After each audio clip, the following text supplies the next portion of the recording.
Hello and welcome to all of you. MG plus start करते हैं। आज का टॉपिक हमारा है cell the unit of life.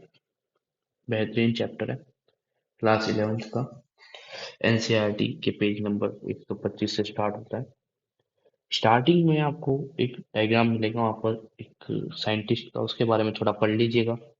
NCERT is important because NEET के पूरा पेपर आजकल एनसीईआरटी बेस ही बन रहा है। ठीक है, तो स्टार्ट करते हैं। Cell the unit of life.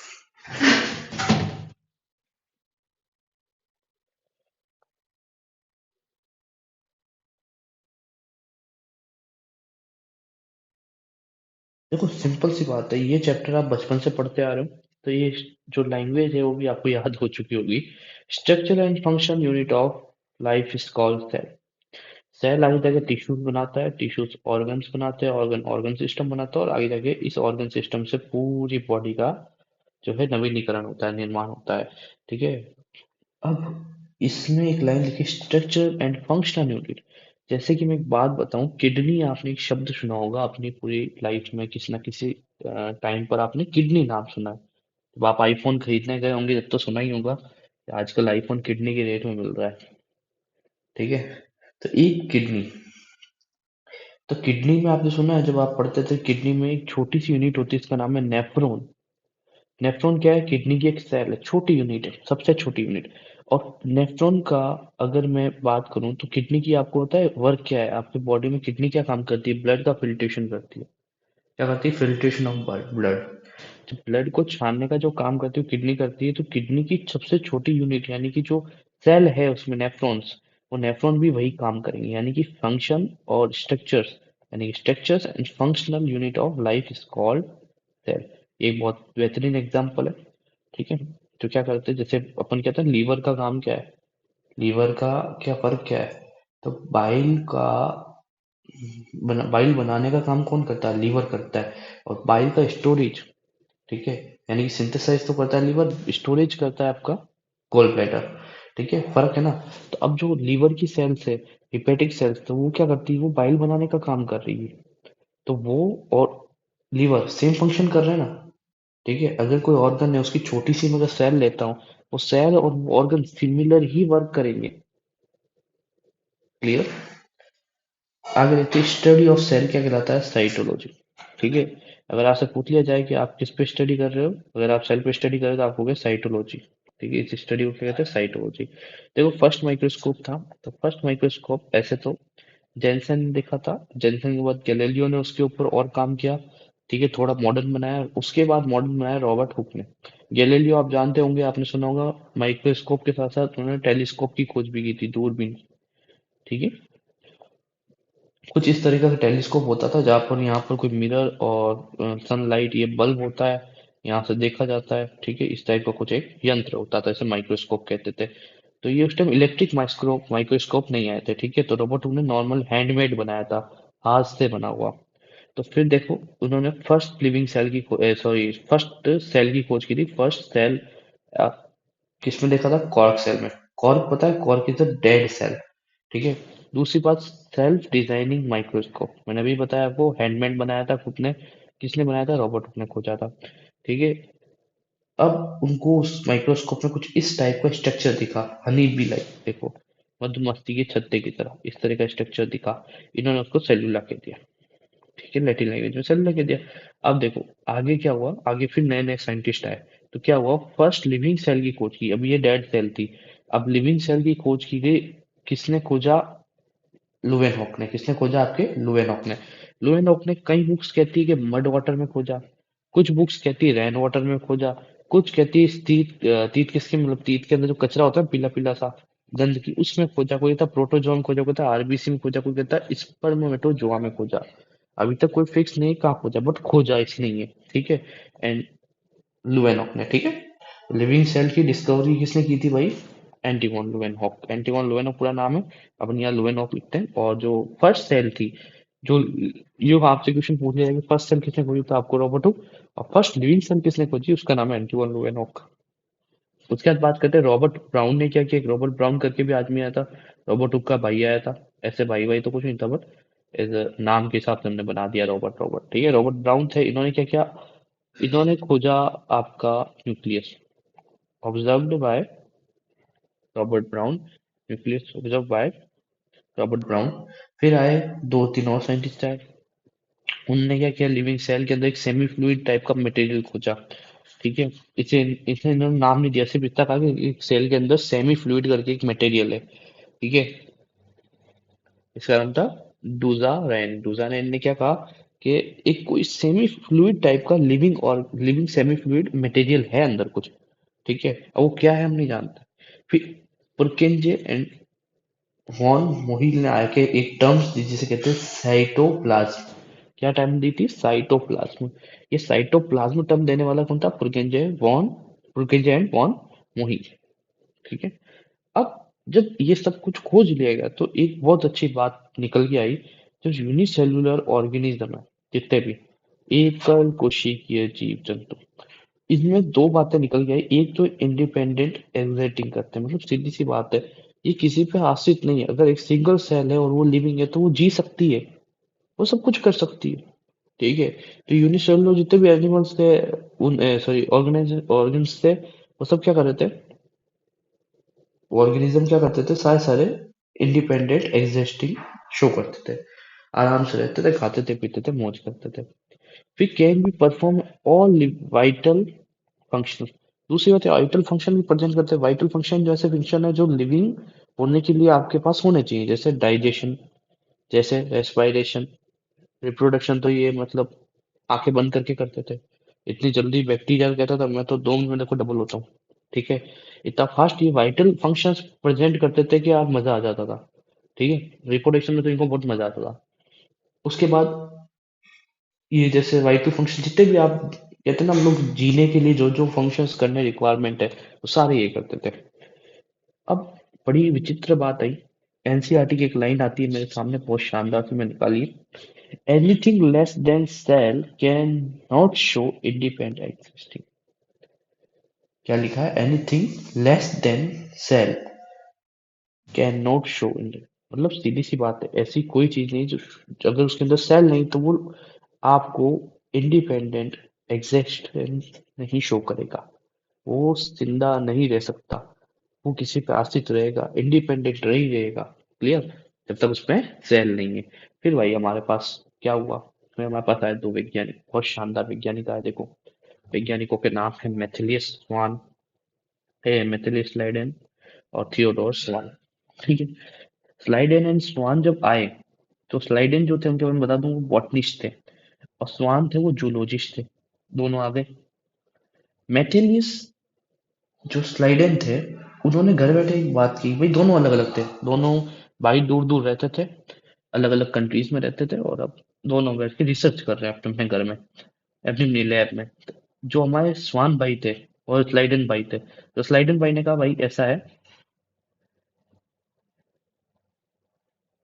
स्लाइडन भाई ने कहा कि difference plant tissue, they are made up to same and different type of cell. Clear clear कहते हुए देखो, मैं बॉटनिस्ट हूँ, मैंने बॉटनी पे रिसर्च करी है, प्लांट के जितने टिश्यू हैं वो made up to different type of cell, different tissue, different type of cell.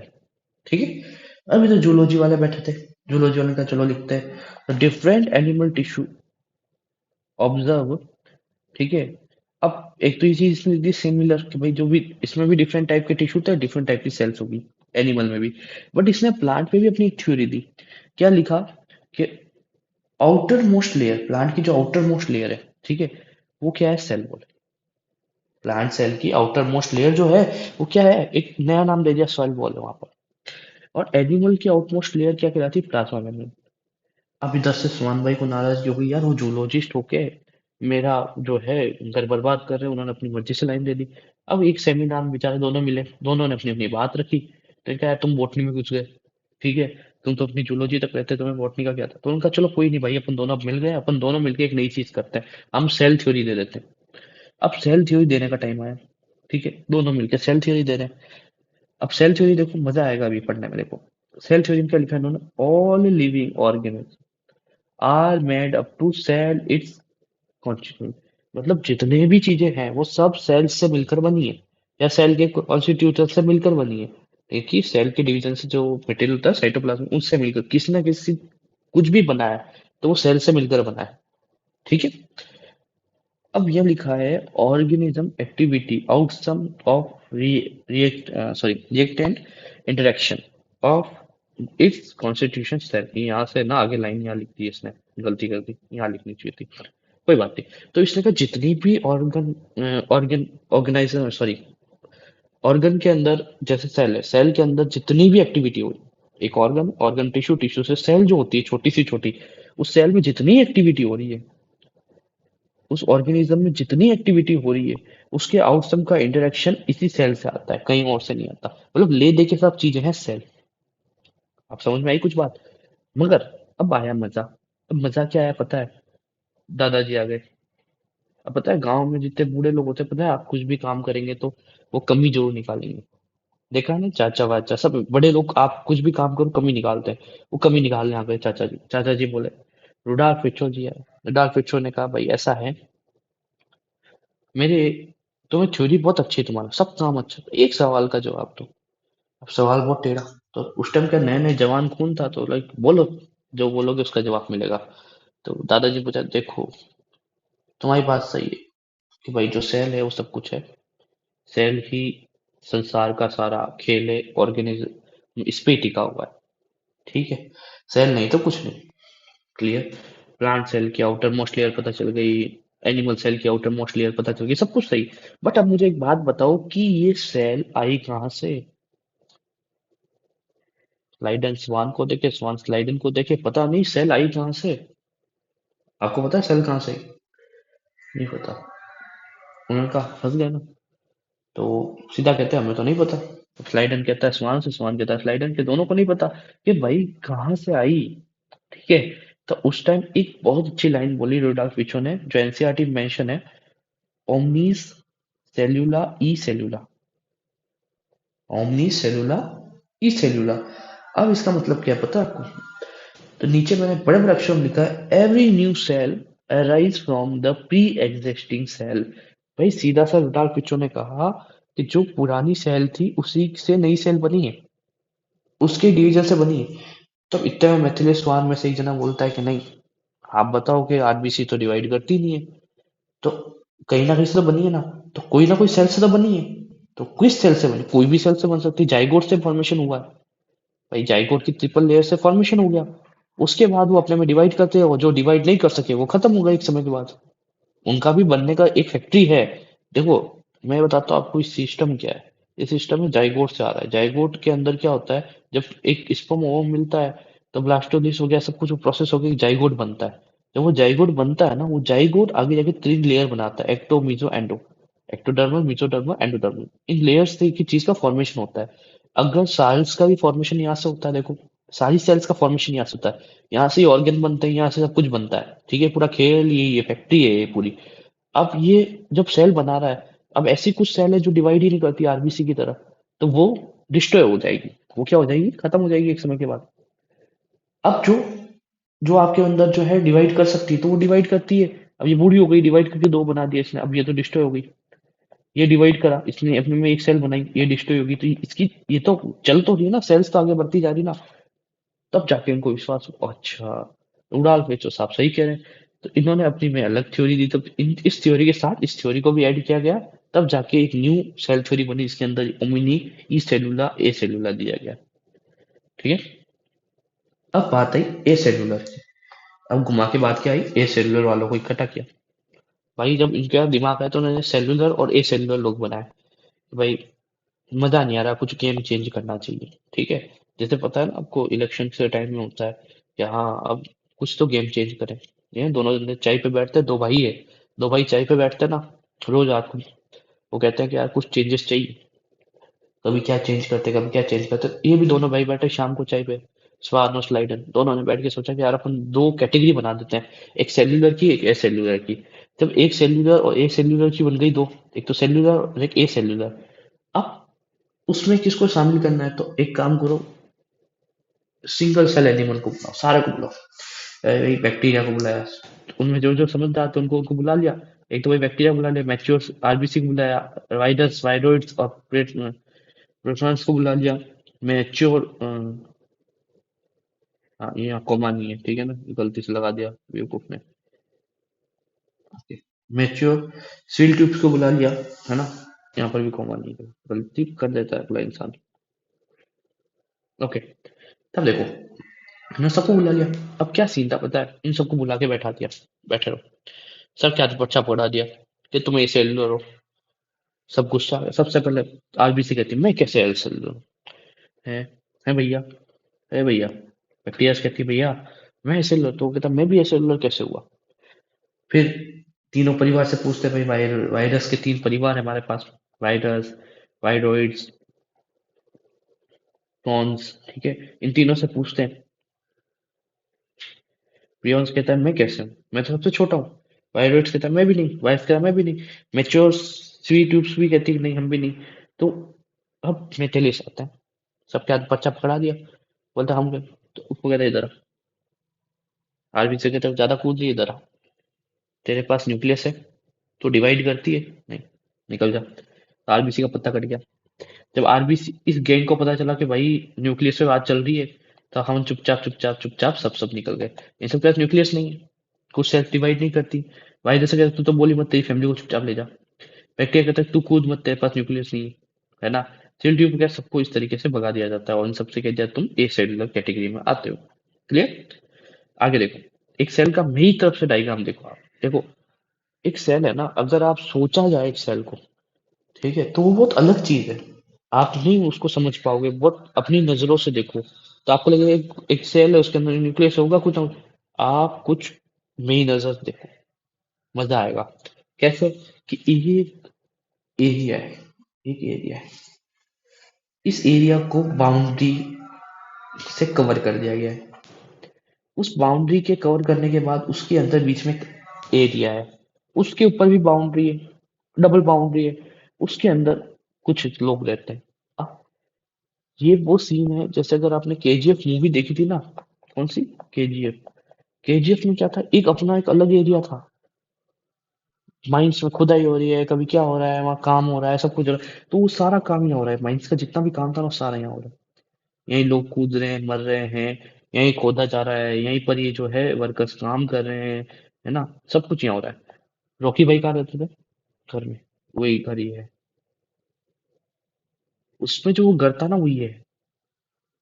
ये पूरा अलग जगह न्यूक्लियस है, रॉकी भाई क्या है, न्यूक्लियस है, यहाँ रहते हैं, काम करने वाला काम करता है, और ये सारा काम, ये ऑल काम का हो रहा है पूरा का पूरा आपका साइटोप्लाज्म, हाँ हो रहा है साइटोप्लाज्म में। अब ये जितना भी खुदाई का काम और जो भी काम होना था ना माइंस के अंदर, सब यहाँ हो रहा है। मतलब जितनी भी एक्टिविटी हो रही है, main area of all cellular activities, यानी कि जो रेस्पिरेशन होना है, फूड आना है, कुछ गैसेस पास आउट करनी है, कुछ भी मैसेजिंग, सब कुछ यहाँ पर ही होना है साइटोप्लाज्म में। और ये जो लेयर दिख रही है आपको, आउटर मोस्ट लेयर, ठीक है, प्लाज्मा मेम्ब्रेन, ये प्लाज्मा मेम्ब्रेन उसको सोच सोच के अंदर आने देती, सोच सोच के बाद जिसकी आवश्यकता है उसको आने दिया, जिसकी आवश्यकता नहीं उसको आने नहीं देती। मतलब हर एक के लिए एंट्री नहीं है। बड़ी बड़ी बिल्डिंग्स देखी है आपने, वहां पर आपको होता है अपॉइंटमेंट लेके जाना पड़ता है, या आपको पास दिखा के जाना पड़ता है।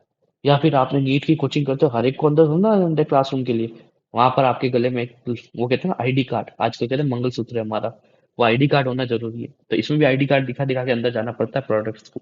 फिर अंदर जाते हैं, फिर यूज किया, और ये न्यूक्लियस में राजा बैठा है, ठीक है। तो ये मेन नजर से तो केजीएफ है, ठीक है, ये मजेदार चीज है ना। चलो देखो आगे चलते हैं, इसके बारे में पूरी डिटेल पढ़ेंगे आगे। अब कुछ शेप की बात कर ले, RBC, rhizoid, elongated tracheids, branching long nerve की, amoeboid WBC, round and oval shape की मेसोफिल। क्लियर, ये तो एक छोटी चीज है, इसको एक बार आप पढ़ लीजिएगा, आपको समझ में आ जाएगी। एनसीईआरटी क्या कहता है, एनसीईआरटी बड़ी टेढ़ी चीज है, एनसीईआरटी बहुत टेढ़ी चीज है, इजीली समझ में नहीं आएगी, ठीक है ना, आसानी से समझ नहीं आएगी। अब एनसीईआरटी कहता है स्मॉलेस्ट सेल पीपीएलओ, प्लूरोनिमोनिया समझी हिंदी में, इसकी जो है वो फुल फॉर्म ये है। द स्मॉलेस्ट सेल, ठीक है तो बैक्टीरिया सेल, बैक्टीरिया सेल के अंदर भी पीपीएल होता है, एक टाइप है, टाइप ऑफ बैक्टीरियल सेल, ठीक है। म्यूको म्यूकोप्लाज्मा होता है, माइकोप्लाज्मा होता है 0.3 mm, बैक्टीरिया होता है 3 से 5 माइक्रोमीटर। यहाँ लिखा था, भूल गया मैं। माइक्रोप्लाज्मा होता है 0.3 से 0.3 माइक्रोमीटर। ए माइक्रोमीटर, हाँ। बैक्टीरिया होते हैं 3 से 4 माइक्रोमीटर।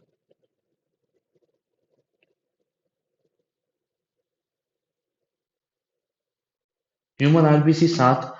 लार्जेस्ट सेल ऑस्ट्रिच का ए। इसको माइक्रोमीटर ही पढ़ते हैं शायद तक, मेरे हिसाब से, मेरे दिमाग में नहीं आ रहा अभी। अरे यार, शायद तक माइक्रोमीटर पढ़ते हैं, बाकी जो भी होगा मैं करेक्शन करवाऊंगा, ठीक है। फिर लास्ट एंड फाइनल इंपॉर्टेंट, ये और ये दो चीजें इंपॉर्टेंट थी।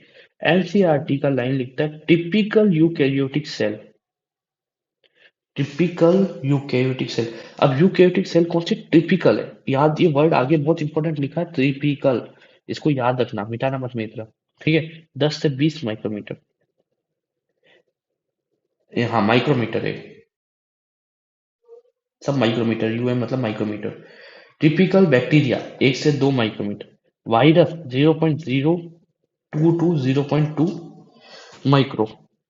क्लियर। ये एक इंपॉर्टेंट लाइन थी, मैंने आपको बता दी, 1 2, ठीक है, ये 3, ये 4, बस 4 5 इंपॉर्टेंट लाइन थी इस पूरे चैप्टर की, ए सॉरी, आज के टॉपिक की हमारी। ठीक है, तो यहाँ तक हमने आज पढ़ लिया है। तो thank you for watching all of you. ठीक है, सेल्फ स्टडी कीजिए, और आगे हम इसकी नेक्स्ट क्लास जल्दी लेके आते हैं। रेगुलर क्लासेस रहेंगी, क्वेश्चंस भी आएंगे धीरे धीरे, पहले एक बार चैप्टर कवर कर लो। ठीक है, thank you for watching all of you. मिलते हैं नेक्स्ट वीडियो में। ध्यान रखिए, स्वस्थ रहिए, एंजॉय कीजिए, पढ़ाई कीजिए। बाय।